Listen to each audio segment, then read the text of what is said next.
जी कराची इन दिनों गर्मी की शदीद लपेट में है और शहर का दर्जा हरारत जो है वो 40 डिग्री को क्रॉस कर रहा है। तकरीबन 3-4 रोज़ से यही सूरत हाल है और शहर का पारा जो है वो 41 डिग्री 42 डिग्री सेंटीग्रेड तक भी जा चुका है। आज भी जो है वो शदीद गर्मी पड़ रही है और महकमा मौसमियात का कहना है कि आइंदा 2 से 3 रोज़ तक गर्मी की ऐसी ही शिद्दत जो है वो बरकरार रहेगी, जबकि 3 रोज़ के बाद जो है वो इसके अंदर मामूली कमी जो है वो देखी जा सकती है। यानी टेम्परेचर जो है वो तकरीबन 39 डिग्री 38 डिग्री तक भी डिक्रीज़ हो सकता है। फ़िलहाल जो है वो शदीद गर्मी पड़ रही है कराची में, मगर कराची समेत पूरे मुल्क के अंदर शदीद गर्मी पड़ रही है। मगर कराची में और मुल्क के दीगर इलाकों में गर्मी में फ़र्क ये है कि कराची के अंदर जो ह्यूमिडिटी है वो बहुत ज़्यादा है, यानी तकरीबन 75 से 80% तक ह्यूमिडिटी जो है वो शहर की फ़िज़ा में देखी जा रही है। और यही वजह है कि कराची में जो फील लाइक टेम्परेचर है वो तकरीबन 56 डिग्री सेंटीग्रेड तक क्रॉस कर चुका है और शहर के बेशतर हिस्सों में, ख़ास तौर पर जो साहिल के करीब इलाके हैं वहाँ पर 56-57 डिग्री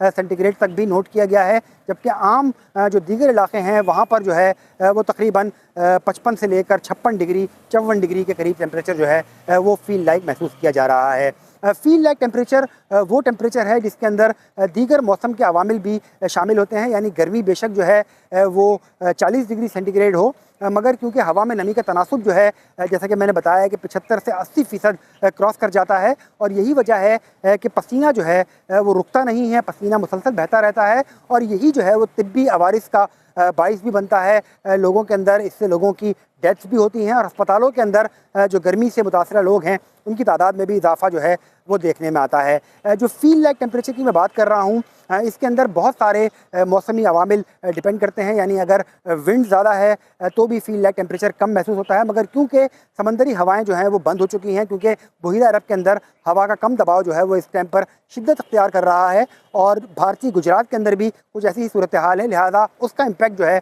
वो कराची पर पड़ रहा है। इसके अलावा जो गर्म हवाएं हैं वो बलूचिस्तान के रास्ते सिंध में दाखिल हो रही हैं और कराची में एंटर होने के बाद जो है वो गर्मी के अंदर मज़ीद इजाफा देखने में आ रहा है। तिब्बी अवारिस की अगर हम बात करें तो गुज़िश्ता 2 रोज़ से कराची की मुख्तलिफ इलाक़ों में सड़क किनारे जो नशे अफराद हैं उनकी अमवात जो हैं वो रिपोर्ट की गई हैं। तकरीबन 20 लोग जो हैं वो इस बिना पर मौत के मुँह में जा चुके हैं कि वो बेघर थे, नशे अफराद थे और ड्रग की ज़्यादती की वजह से और गर्मी की शिद्दत की वजह से उनकी मौत जो है वो वाक़ हुई है। इसके अलावा शहर के जो मुर्दा खाने हैं, ख़ास तौर पे अगर हम सबसे बड़े नेटवर्क ईदी फाउंडेशन की बात करें तो उनके पास से जो बात की गई है कि तकरीबन 5 रोज़ के अंदर 450 मैयतें जो हैं वो उनके पास सरखानों में आ चुकी हैं। 3 सरखाने उनके सोराब गोड पर, कोरंगी में और खारादर में मौजूद हैं, तो वहाँ पर ये तकरीबन मामूल से डबल रेशियो है कि सरखानों में मैयतों की इतनी बड़ी तादाद जो है वो वहाँ पर पहुँचाई गई है। और ये वो लोग हैं, उम्र रसीदा अफराद हैं जो किसी न किसी बीमारी से निबात आज़मा थे और गर्मी की शिद्दत के बायस जो है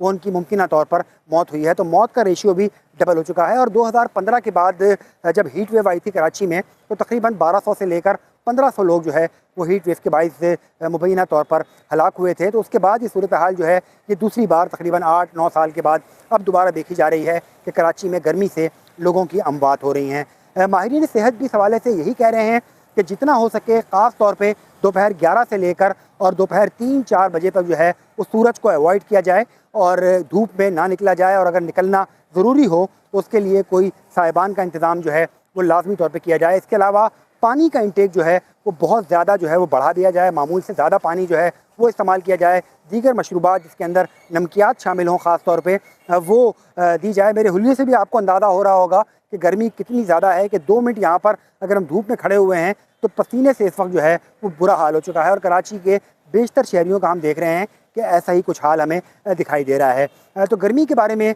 महकमा मौसमियात का यही कहना है कि ये गर्मी जो है ये पेशखेमा बनेगी कराची में होने वाली मुतवक्के तेज़ बारिशों का, क्योंकि इस बार जो है वो एल नीनो सिस्टम जो है वो रुखसत हो रहा है और ला नीना सिस्टम के तहत जो है वो कराची में बारिशें जो हैं वो दोबारा से तेज़ होने की प्रेडिक्शन की गई है। और यही कहा गया है कि ये जो बैनुल अक़वामी अवामिल हैं मौसम के, एल नीनो और ला नीना, इनके ट्रांसफ़र से जो कराची के अंदर इम्पैक्ट पड़ेगा वो तेज़ बारिशों की सूरत में पड़ेगा। और इस बार जो है वो अलर्ट यही जारी किया गया है कि जुलाई के पहले हफ्ते में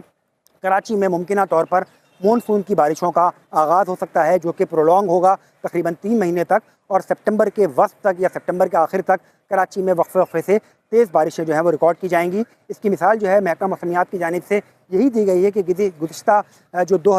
20 की बारिशें थी कराची में, जो कि रिकॉर्ड बारिशें थी, उनका रिकॉर्ड या तो बराबर हो सकता है या फिर टूट सकता है। तो बहरहाल बारिशें जो हैं उसका इंतज़ार कराची वाले कर रहे हैं और कराची वालों का यही कहना है कि यह क़यामत खेज़ गर्मी जो है उसका ख़ात्मा हो जाए किसी तरह, क्योंकि ज़्यादातर हम लोग देखते हैं कि कराची के अंदर फ्लैटों में या गुंजान आबादियों में रिहाइश पजीर हैं और वहाँ पर एक लाइट का बहुत बड़ा अंसर है कि वहाँ पर बिजली जो है वो चली जाती है और कई कई घंटे बिजली गायब रहती है। इसके लिहाजा लोगों को जो है वो डबल मुश्किलात का सामना करना पड़ता है और क्योंकि फ़्लैटों के अंदर पानी को पंप करना पड़ता है, लिहाजा बिजली नहीं होती तो पानी भी नहीं होता। तो लिहाजा कराची वाले जो हैं, आधी से ज़्यादा आबादी कराची की शदीद परेशानी का शिकार है बिजली के और पानी के बहरान की वजह से, और ये भी गर्मी के अंदर जो उनकी मुश्किलात हैं उसको दो गुना तिगुना जो है वो उसके अंदर इजाफे का बाइस बन रहा है। तो बहरहाल कराची वाले दुआ गो हैं और इंतज़ार कर रहे हैं कि किसी तरह गर्मी की ये लहर ख़त्म हो और कराची के अंदर मानसून की बारिशों का आगाज़ हो जाए और कराची का मौसम जो है वो दोबारा से